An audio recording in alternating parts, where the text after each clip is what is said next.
Aujourd'hui, je vais te parler d'un sujet qui touche énormément de gens, la méditation. Mais surtout, la différence profonde entre la méditation orientale, yoga, méditation transcendantale, pleine conscience, et la méditation chrétienne, celle qui vient de la Bible. La méditation orientale, c'est vider l'esprit.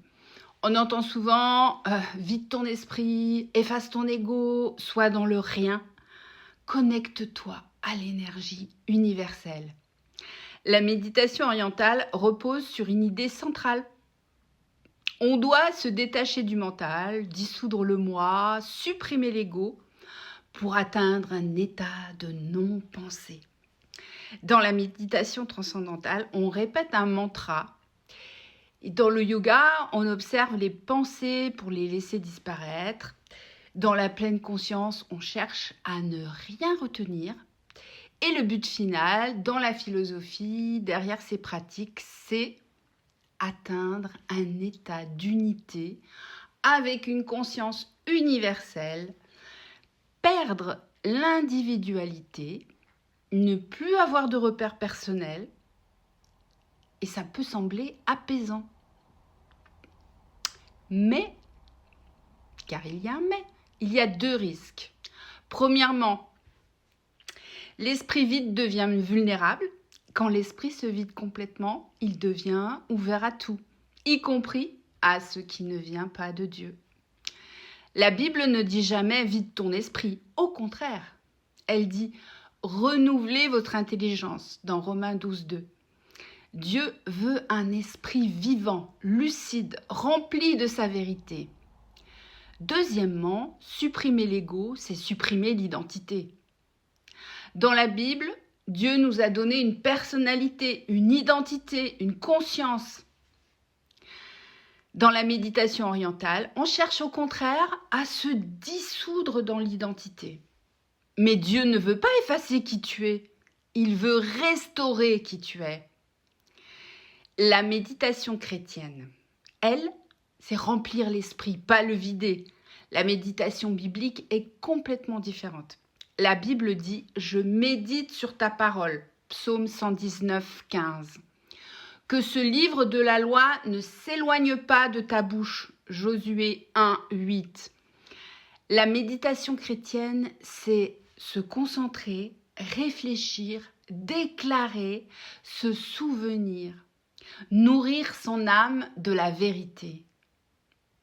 Il ne s'agit aucunement d'un vide intérieur, mais d'un remplissage intérieur. Les objectifs de chacune sont dans deux directions opposées. L'objectif de la méditation orientale, c'est se détacher du monde, se détacher de soi-même, atteindre un état neutre, se connecter à une énergie impersonnelle, dissoudre l'ego, oublier ce qu'on ressent. L'objectif de la méditation chrétienne, c'est rencontrer Dieu, c'est écouter sa voix, c'est calmer son cœur en sa présence, c'est recevoir sa paix, c'est se rappeler ses promesses, c'est fortifier sa foi, c'est être transformé par sa parole. Ce n'est pas du tout la même chose. Les effets, on peut dire anesthésie émotionnelle versus transformation. Pour la méditation orientale, on peut donner un apaisement momentané. C'est un peu comme se mettre sur mute en silence intérieur. Mais dès que la vie revient avec ses problèmes, tout remonte. La méditation chrétienne, elle transforme réellement la manière de penser. Elle guérit, elle répare, elle fortifie. Pourquoi ? Parce qu'elle repose sur quelque chose de vrai.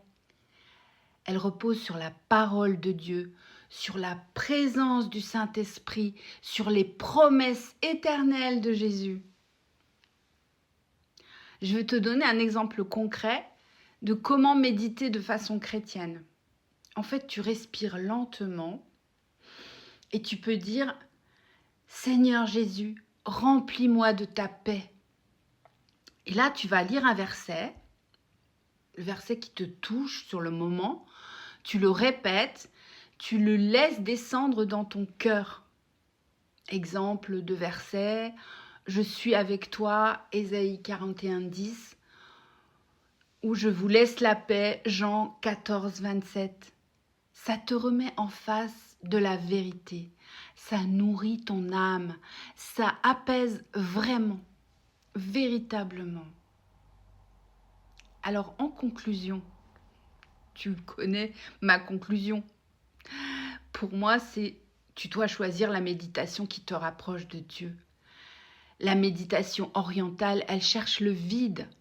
La méditation chrétienne, elle cherche la présence de Dieu. La méditation orientale, elle efface l'ego. La méditation chrétienne, elle restaure la personne que Dieu a créée.